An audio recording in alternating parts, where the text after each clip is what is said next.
ओम अज्ञानतिमिरन्धस्य ज्ञानाञ्जनशलाखया चक्षुरुन्मिलितं येन तस्मै श्रीगुरुवे नमः।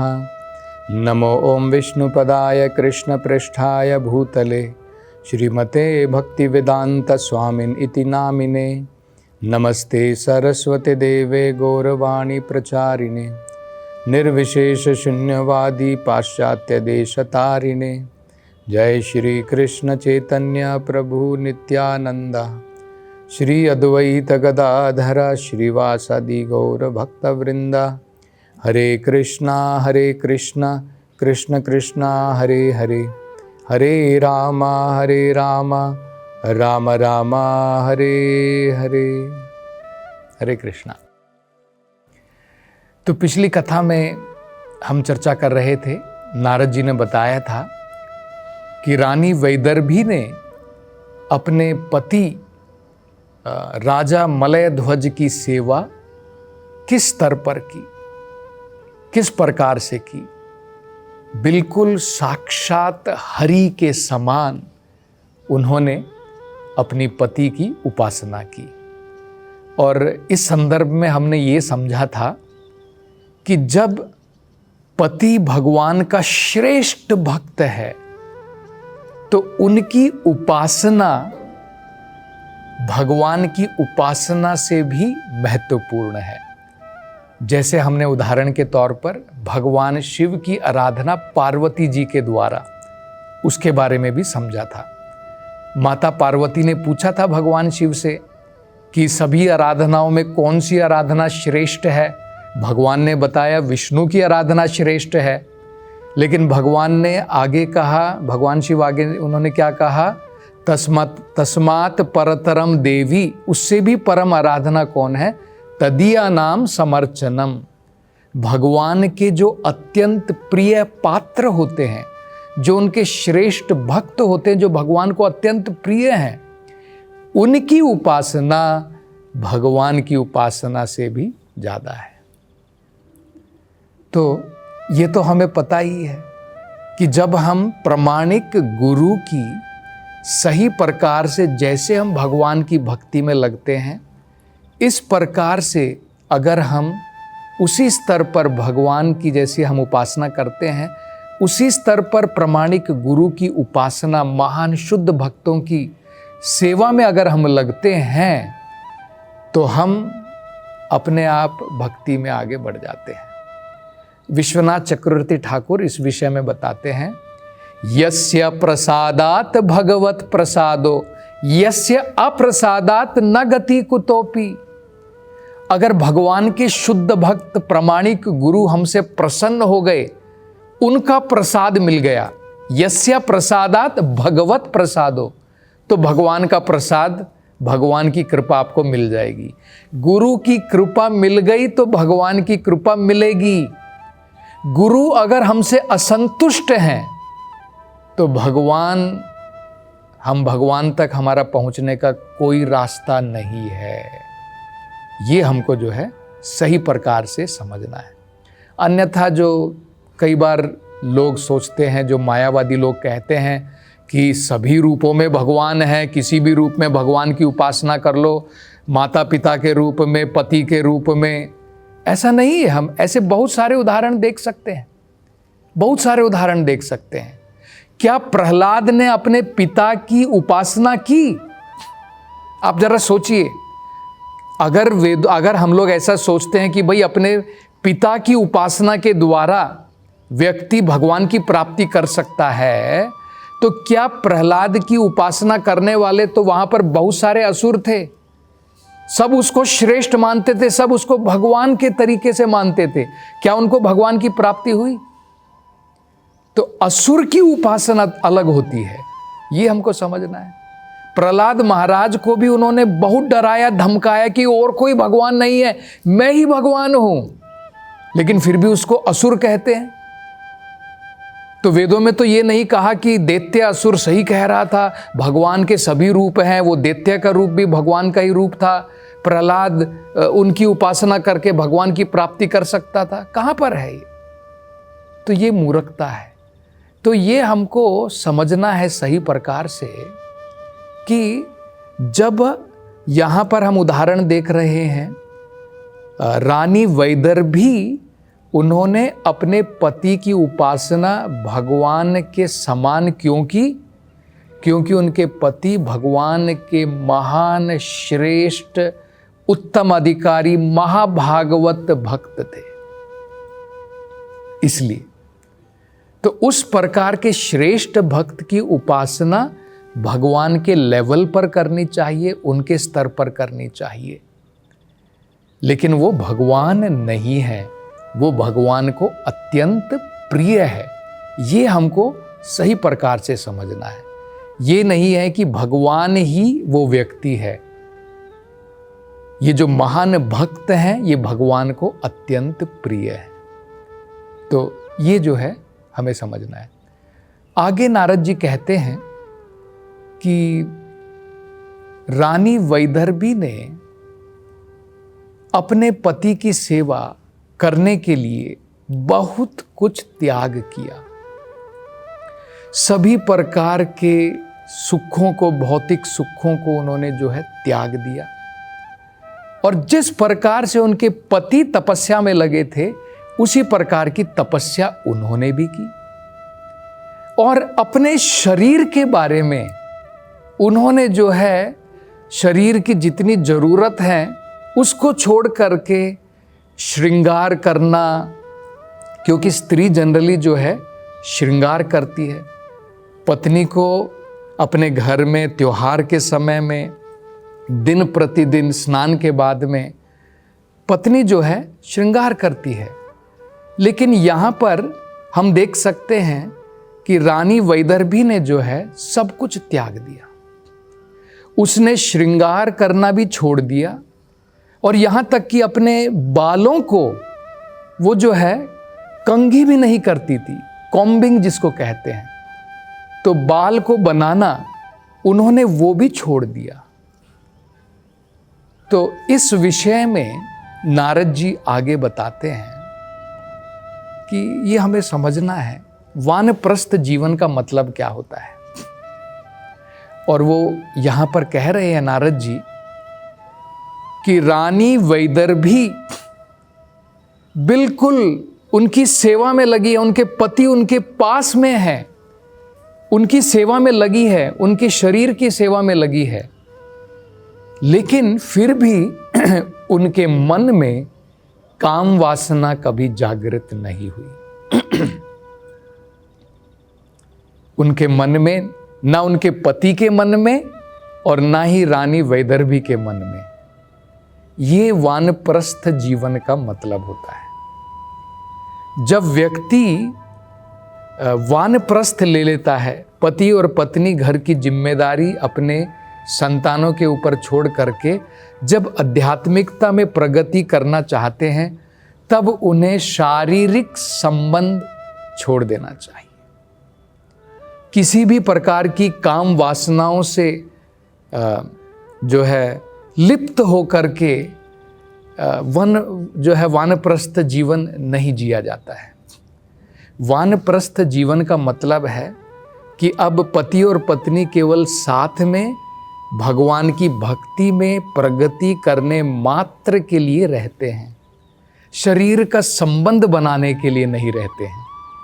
वो जिम्मेदारी उन्होंने अपनी गृहस्थ जीवन की पूरी कर ली है। तब जो है हम यहाँ पर देख रहे हैं, अगर इस प्रकार से रहेगा तो ना पति पीड़ित तो होगा काम वासनाओं के द्वारा, ना पत्नी होगी। यहाँ पर राजा मलयध्वज और पत्नी उनकी सेवा में लगी है, साक्षात उनकी शरीर की सेवा में लगी है, लेकिन फिर भी उनके मन में कोई काम वासना जागृत नहीं हुई। तो नारद जी इसका बड़ा श्रेष्ठ अर्थ समझाते हैं कि ठीक इसी प्रकार से, क्योंकि यहाँ पर उदाहरण जो दिया गया है, राजा मलयध्वज प्रामाणिक गुरु हैं और उनकी पत्नी वैदर्भी कौन है? उनकी शिष्य है। तो शिष्य जब अपने प्रामाणिक गुरु की सही प्रकार से सेवा में लगा रहता है, तो उसे जो है कोई डर नहीं रहता है कि वो माया के प्रभाव के द्वारा भक्ति के मार्ग से अलग हो जाएगा। क्योंकि अन्यथा हम भक्ति के मार्ग को ले तो लेते हैं, लेकिन माया हमारा पीछा नहीं छोड़ती है। कई बार हम माया के द्वारा प्रभावित होकर के भटक जाते हैं, भक्ति के मार्ग को छोड़ करके दोबारा अपने कर्म में लग जाते हैं, दोबारा अनेकों प्रकार के भौतिक वासनाओं में लिप्त हो जाते हैं। लेकिन यहाँ पर जैसे हम आश्वासन देख रहे हैं कि अगर वानप्रस्थ जीवन में पति पत्नी आध्यात्मिकता प्रगति में लगे हैं और पत्नी अपने पति की सेवा में भी क्यों ना लगी हो, लेकिन फिर भी काम वासना से पीड़ित वो नहीं होंगे। यहाँ पर हम साक्षात उदाहरण देख रहे हैं। तो ठीक इसी प्रकार से अगर शिष्य गुरु की सेवा में लगा है, सेवा दो प्रकार की होती है, गुरु की सेवा दो प्रकार की होती है, वपु सेवा, वाणी सेवा। और इन दोनों में से वाणी की सेवा श्रेष्ठ कहलाती है। वपु सेवा का मतलब होता है गुरु के आध्यात्मिक शरीर की सेवा, उसे वपु कहते हैं। वपु का मतलब होता है शरीर। तो गुरु के शरीर की सेवा वो एक प्रकार की सेवा है। दूसरी कौन सी सेवा है? वाणी सेवा। गुरु ने जो आदेश दिए हैं, गुरु ने जो निर्देश दिए हैं, जो हमको बताया है हमें क्या करना चाहिए भगवान की भक्ति में आगे बढ़ने के लिए, गुरु की कुछ इच्छा है भगवान के कार्य को, धर्म को आगे बढ़ाने के लिए, उन इच्छाओं को समझ करके जब उनका शिष्य पूर्णतः अपना जीवन उनकी वाणी सेवा में लगा देता है कि मेरे गुरु ने ये वाणी कही है, ये आदेश मुझे दिया है, तो वो अत्यंत श्रेष्ठ सेवा कहलाती है। क्योंकि उनके शरीर की सेवा हम तब तक कर सकते हैं जब तक गुरु फिजिकली यहाँ पर प्रेजेंट होते हैं। हमेशा गुरु हमारे साथ में तो नहीं रहेंगे अपने शरीर के द्वारा। वो जब अपनी लीला समाप्त करके भगवत धाम को वापस चले जाएंगे, तब उनकी वाणी सेवा हमें करनी चाहिए। तो ये दोनों जो है बड़ा महत्वपूर्ण है समझना। तो अगर इस प्रकार से शिष्य अपने प्रामाणिक गुरु की पूर्णतः वपु सेवा और वाणी सेवा दोनों में सही प्रकार से लगा हुआ है, तो फिर जो है उसे कोई डर नहीं रहता है कि वो काम वासनाओं से पीड़ित होगा, माया की तरफ भ्रमित होकर के भक्ति मार्ग छोड़ करके चला जाएगा, भक्ति के मार्ग से उसका पतन हो जाएगा, तब वो उसे कोई उस प्रकार का डर नहीं रहता है। ये बड़ा महत्वपूर्ण संदर्भ जो है नारद जी हमें इस कथा के द्वारा समझा रहे हैं। आगे नारद जी कहते हैं कि रानी वैदर्भी तब तक सेवा में लगी रही अपने पति की, जब तक उनको ये समझ में आ गया कि अब लगता है मेरे पति जो हैं उन्होंने अपने प्राण त्याग दिए हैं, ये शरीर छोड़ करके मेरे पति अब जो है भगवत धाम वापस लौट गए हैं। और वो उनको कैसे पता चला? क्योंकि वो उनके वपु की सेवा में लगी हुई थी, उनके कभी पांव दबा रही थी। तो जब उन्होंने देखा कि मेरे पति के पांव अब गर्म नहीं रह गए हैं, ठंडे पड़ गए हैं, तो दो प्रकार से पता चल सकता है कि व्यक्ति ने प्राण त्याग दिए हैं। एक तो उसके हृदय की धड़कन रुक जाती है, तो डॉक्टर भी जो है टेस्ट करता है कि भाई उसके हृदय में धड़कन है, श्वास ले रहा है या नहीं ले रहा है। दूसरा, जिस प्रकार से डॉक्टर जो है शरीर को पकड़ करके देख सकता है, जब तक प्राण होते हैं शरीर गर्म रहता है, बॉडी का टेम्परेचर रहता है। जैसे ही आत्मा इसमें से निकल करके चली जाती है, शरीर में से जब प्राण निकल जाते हैं, ये शरीर ठंडा पड़ जाता है। तो जब उन्होंने देखा कि मेरे पति का शरीर जो है अब ठंडा पड़ गया है, तब उनको ये विश्वास हो गया कि मेरे पति जो हैं सब कुछ छोड़ करके अब चले गए हैं। तो उनको जो है बिल्कुल अपने पति के छोड़ने के बाद में ऐसा प्रतीत हुआ, नारद जी कह रहे हैं, मानो हिरण और हिरण की जो जोड़ी होती है, मादा हिरण और नर हिरण, तो नर हिरण जब चला जाता है छोड़ करके या अपने प्राण त्याग देता है, तो मादा हिरण जो है जिस प्रकार से असुरक्षित हो जाती है, इसी प्रकार से रानी वैदर्भी जो है उसको लगा कि मेरे जो रक्षक थे, जो मेरे साथ में थे, अब जो है वो मेरे साथ में नहीं रहे हैं। तो वो बिल्कुल चिंतित हो गई और इस चिंता के बारे में नारद जी जो है आगे समझाते हैं और वो जो है विलाप करने लगी, जोर जोर से विलाप करने लगी। तो इस विषय में नारद जी आगे समझाते हैं, क्योंकि यहाँ पर हम देख रहे हैं ये जो उदाहरण उन्होंने दिया है, राजा मलय ध्वज प्रामाणिक गुरु है, उनकी जो पत्नी है वो शिष्य है वैदर्भी।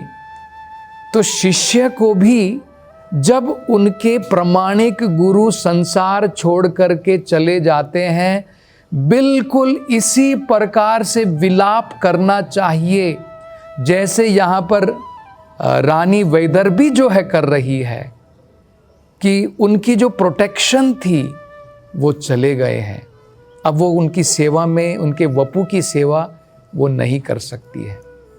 लेकिन फिर भी शास्त्रों के अनुसार हमको ये समझना है कि प्रामाणिक गुरु शरीर छोड़ने के बाद भी अपनी वाणी के द्वारा अपने शिष्य के साथ में हमेशा रहते हैं। वाणी के साथ में गुरु अपने शिष्य के साथ में हमेशा रहता है।